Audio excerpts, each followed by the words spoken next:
And so I call it, like the please disease.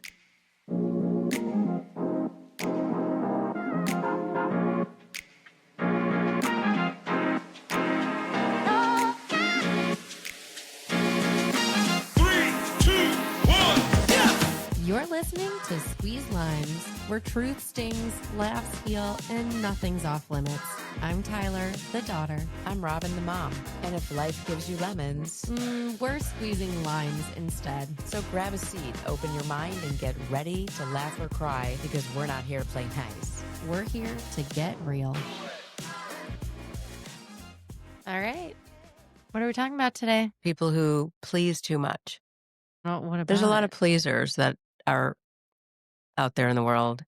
And I think they always have a hard time having relationships because they're constantly doing what other people want them to do. And I call them pleasers because it's like they're always saying yes and they're always saying okay. And they're not happy with it, but they don't know how to like stand up for themselves or say or have an opinion out of fear of being rejected. Hmm.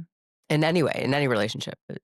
In a dating situation, say the man is always making plans and they want to do this, that, and the other. They want to go to this restaurant or, I want you to come over here or whatever the plan is. And it's always okay, no matter what. Let's just say the man has never been to the woman's house or never met her family and they've been dating a long time and it's always at his house.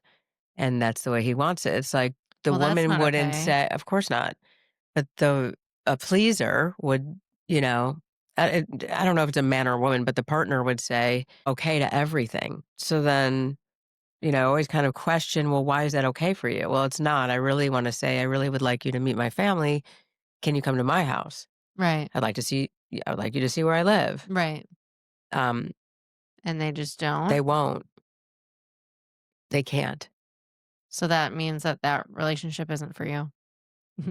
No. Yes, I understand. I'm That's on a different level. The saying pleaser. if you're pleasing so much and your partner is not reciprocating anything or showing like, hey, I want to meet your family or let's do something you But want to what do. What about do you want to but do? what about a person asking for what they want?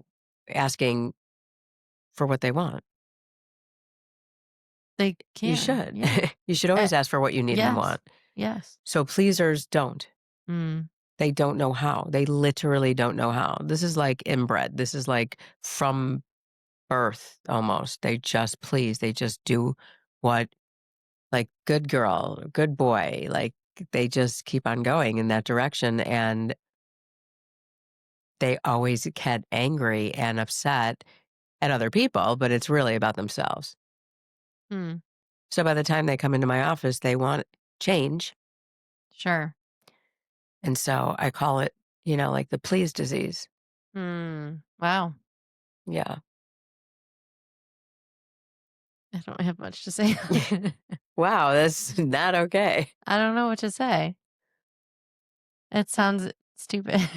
But it's the truth. There's so many people that can't, I mean, adults, Like I like old understand. adults, they cannot say, I really want to go here. I really want to do this. Or no, I can't move my appointment. Or whatever it is, whether it's in a relationship or not, it's to another person. It could be work, it could be love, it could be family, friends. It's always a yes. What do you say about that? This is the stupidest podcast I've ever had. Oh my God. It's a real problem.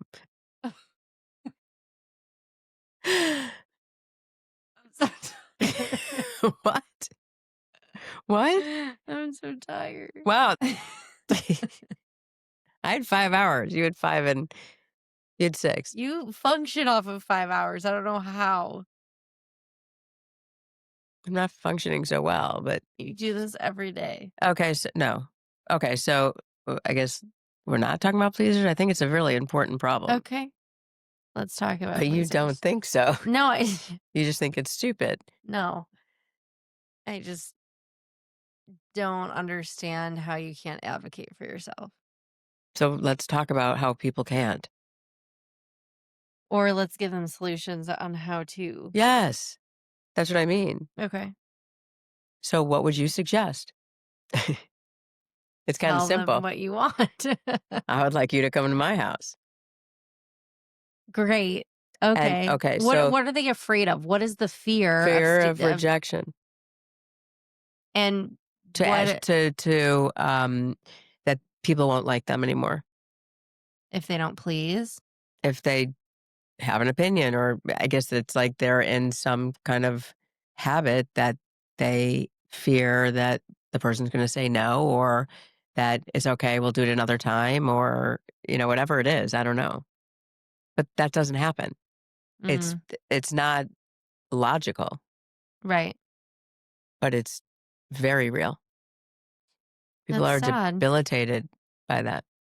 Yeah, it is really I sad. mean, I understand in certain situations, you just say yes and you move on, but if it doesn't align with you or what you value or what you want truly, like So you when should people stand get up for stuck, they yourself. really get stuck. They just don't know how to get out of it. And so, of course, there's tools, meaning to learn how to communicate, to learn how to set boundaries, to learn to like yourself enough that you matter. Right. Because I think you show people really, like within probably a minute to 10 minutes, who you really are in life and what Mm. you would stand for and or against or not at all. I really do. I think that people are an easy read, even if it's like subconscious. Mm. I wish that was always the case, but I don't think that everyone is truly easy to read. I think there's a lot more complexities to people, and first impressions are not a tell all. For sure. But we talk about certain things that allow the other person to digest information that is like, oh, even though they may not be like consciously thinking about it, it's like, oh, so you're an asshole, or you're a pleaser, or you don't care about yourself, or you care about your family too much, whatever it is. I think Mm. we, in just general conversations, we can figure out, like, again, very generally, what that person is kind of made up as. So what do you recommend for people pleasers and how to get past that? Well, I believe in like having conversations and learning how to have conversations that Mm. aren't scary, even though they are scary. And sometimes I'll bring both people into my office in a setting that would be comfortable and safe for both, clearly Mhm. first, and then have conversation that they would bring, like, this really bothers me, that whatever the problem is. But with pleasing, like with that specific scenario, that Mhm. they don't ask for what they need, it is really tough. But Yeah. practicing conversations, but sometimes we write it out, they're ready to go, even if they're gonna like send an email or a text or something, which I'm really not a fan of, Mhm. they still won't. It's still really that scary. Mm. But then how else are you gonna live into the life that you wanna live into? Exactly. You're not, unless you're literally needing someone else's family to swoop you up and take you away. That's not the norm. So, do you think people pleasers typically know that they're people pleasers? Yes, they all do. Hmm. And I feel like they must get something out of it, right? Even when people stay in abusive relationships, they're getting something out of it, bad or good, indifferent. They're getting something out of it that they think they need until they realize they Probably absolutely don't. fulfilling the need to be wanted and liked, Right, and that's what they're getting, but right. at the expense of Of your own what they identity, want. Yeah, and like and value and yeah. right. So if everything is going smoothly and you're doing everything right and you're saying yes, like if the employee is saying yes at her job all the time and I'll work overtime and I'll work double shifts and I'll take that and don't worry, I know you have your graduation, I'll do it, I'll do it, I'll do it. And then you're exhausted Mm. and then you need a day off or something happens and you get sick or something and no one's there for you. And then you're like, well, I did all that, but that doesn't lead to Well, tit for tat, right? You don't give to right. get. Right. And I think that comes up with a completely different set of issues when you're doing things for other people and you expect it in return. Right. I think that's a completely different issue. And that's also a problem That's passive of, aggressive pleaser. yeah, Yeah, totally. right. That's But exactly what it is. so then there's different kinds of pleasers, obviously. But then there's the Mm, pleaser I was talking about earlier that like the just yes is like person. in fear of that, their person that they really want to be with going away from them if they were to ask for something that they wanted.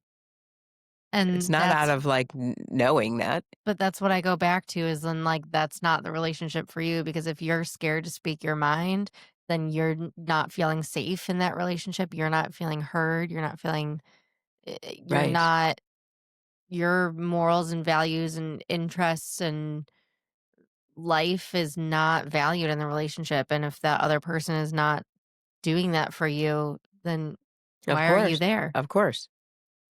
Are you there for just for the companionship? It doesn't make sense.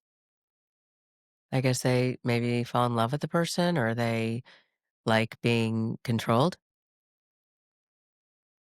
or they just Being like to be submissive is like, a different situation, also. right. If you like to have someone assert dominance over you, like that's a whole another set of issues that That's another set of pleasing. right. So, I guess pleasing is multifaceted. correct. However, the end result and the tools are that you learn to communicate and advocate and make yourself a priority. Yes. And if the rejection is so Unbearable. fearful, unbearable, then what are you doing to your life? You know? Right. I think it's kind of one of those things where you just have to step back and say, what do I want? What means the most to me that this is the thing that I need to speak up about? Right. And sometimes And then it I'll might ask be a that and ripple effect, and then you'll start asking for other things because you saw maybe that one went really well and you were not rejected. of course, but they won't even do that. It's just a So freezing mechanism. what's your advice Well, or like I counseling said, I for help them to get the conversation down. I help them if they need to bring that person in, make it safe for everybody to have a conversation, or facilitate it. or even that is a huge ask Yeah, it's just to go huge. in. So what is your first step into being more assertive? Helping them to focus on they helping them to focus on what they want for their life and to love themselves and to like make themselves happy and look at the picture of equality and independence and self-love, self-worth. It's really about Yeah, self-worth, I think. I absolutely. understand that these people maybe, you know, probably were rejected at Mm, some point, many points, I don't mhm, know. Either they started that way because there are always someone in the family that's like the yes person, mm. or they were so hurt that they don't. You're so afraid of rejection that they'll just take a crumb, kind of thing, Mm, and put themselves second. And that's what I'm saying. I think people know exactly who those people are really fast, and I don't think it's very attractive. totally not. Right. So I hear from the other party of like, it's not attractive. It's like no one wants to have a one-sided relationship. Thanks for hanging out with us. Be sure to follow, subscribe, and share it with someone who needs a good squeeze. Of course, everybody needs one. See you next time on Squeeze Lines.